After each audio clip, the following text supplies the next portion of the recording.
Militan Gaza tembakkan 2 roket ke Israel.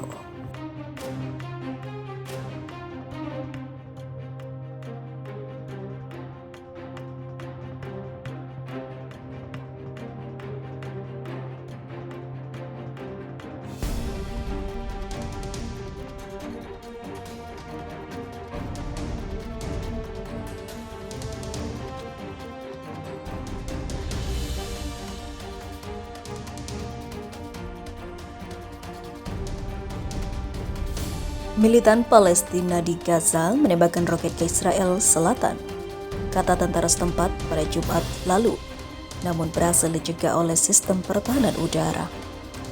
2 roket ditembakkan dari jalur Gaza menuju wilayah Israel, kata sebuah pernyataan dari militer yang dikutip AFP. Roket dicegat oleh sistem pertahanan udara kubah besi, lanjutnya.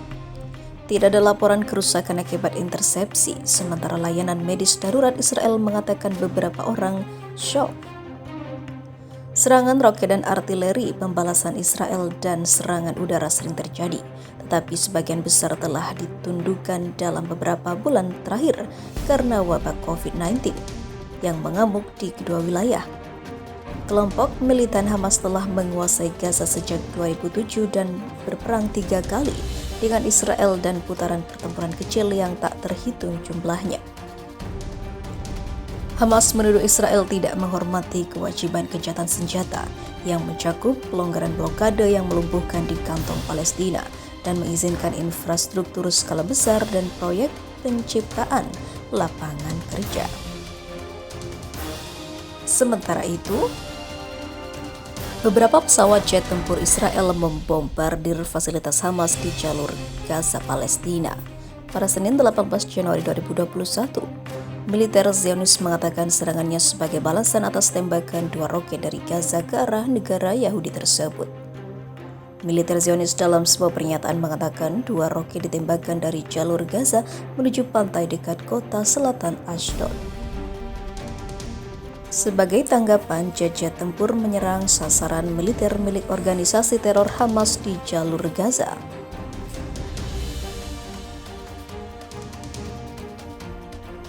Termasuk situs penggalian terowongan, bunyi pernyataan tersebut seperti dikutip dari AFP. Tidak ada laporan kerusakan apapun akibat tembakan 2 roket dari Gaza. Sumber militer Israel mengatakan roket-roket itu telah mendarat di Laut Mediterania. Sumber keamanan Palestina di Gaza mengatakan serangan militer Israel menghantam tanah pertanian di daerah selatan Khan Younis yang menyebabkan kerusakan, tapi tidak ada korban. Tidak ada klaim langsung atas peluncuran roket dari Gaza yang dikuasai Hamas. Sementara itu, para warga Palestina di Gaza dan tepi barat yang diduduki Israel sedang bersiap untuk pemilu pada Mei hingga Juli mendatang. Itu akan menjadi pemilu pertama dalam 15 tahun terakhir. Pemilu itu nantinya akan jadi bagian dari pemanasan hubungan antara militan Islamis Hamas yang berkuasa di Gaza dan Partai Fatah yang berbasis di tepi barat. Partai Fatah merupakan partainya Presiden Palestina Mahmud Abbas. Dalam pemilu parlemen Palestina terakhir tahun 2006, Hamas menang telak secara tak terduga. Pemilu tersebut menghasilkan pemerintahan persatuan yang singkat, tetapi sudah runtuh pada tahun 2007. Bentrokan meletus antara dua faksi utama Palestina dengan Hamas akhirnya menguasai Gaza. Di sisi lain, 18 tahun di penjara Israel, aktivis kemerdekaan Palestina tak takut meski baru dibebaskan. Seorang tahanan politik Palestina yang telah berada di penjara Israel selama 18 tahun dibebaskan kemarin di penjara Ofer dekat Ramallah seperti dilaporkan Wafa News Agency. Hassan Fatafta, seorang aktivis di Front Populer untuk Pembebasan Palestina, ditangkap pada tahun 2003 karena perjuangan dalam perlawanan terhadap pendudukan Israel di tanah airnya. Dia dibebaskan dari penjara Ofer dekat Ramallah di tepi barat yang diduduki. Berbicara kepada wartawan telah pembebasannya, dia mengatakan tahanan yang ditahan oleh Israel tetap berkomitmen untuk perjuangan Palestina. Warga Palestina harus memelihara semangat perjuangan mereka untuk mencapai tujuan yang diperjuangkan oleh para tahanan ini dan yang menyebabkan mereka dipenjara, kata Fatafta. Fatafta juga seorang intelektual dan novelis dan telah menulis setidaknya 2 novel selama di penjara. Ada sekitar 4.500 tahanan Palestina dan Arab yang dipenjara di penjara Israel karena menolak pendudukan Israel yang berkepanjangan di tanah air mereka.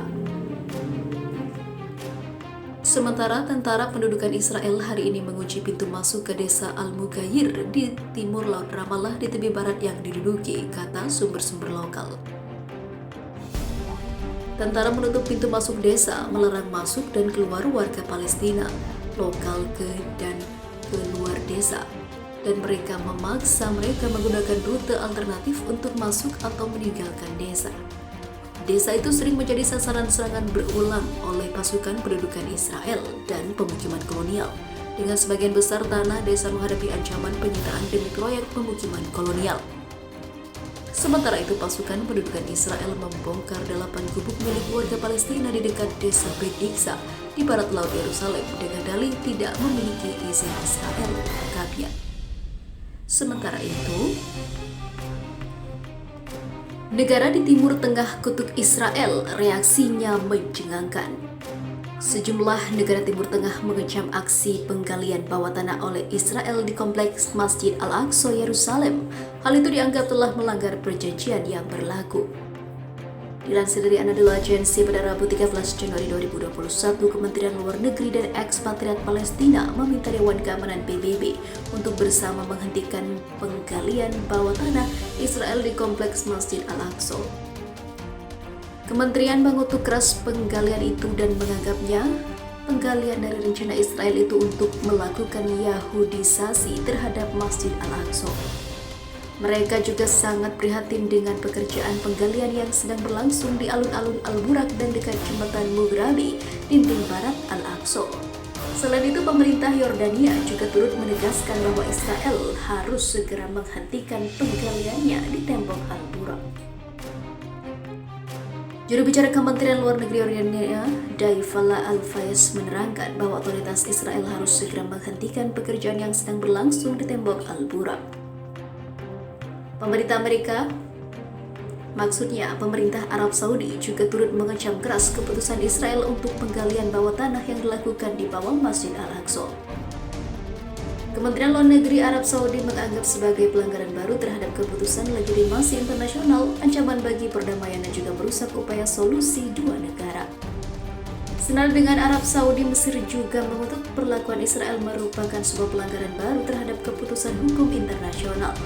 Negara itu juga mengungkapkan keprihatinan besar tentang akibat dari langkah-langkah berulang ini yang merusak peluang solusi dua negara pada saat berbagai pihak internasional melakukan upaya tak henti-hentinya untuk menghidupkan kembali jalur negosiasi antara Palestina dan juga Israel.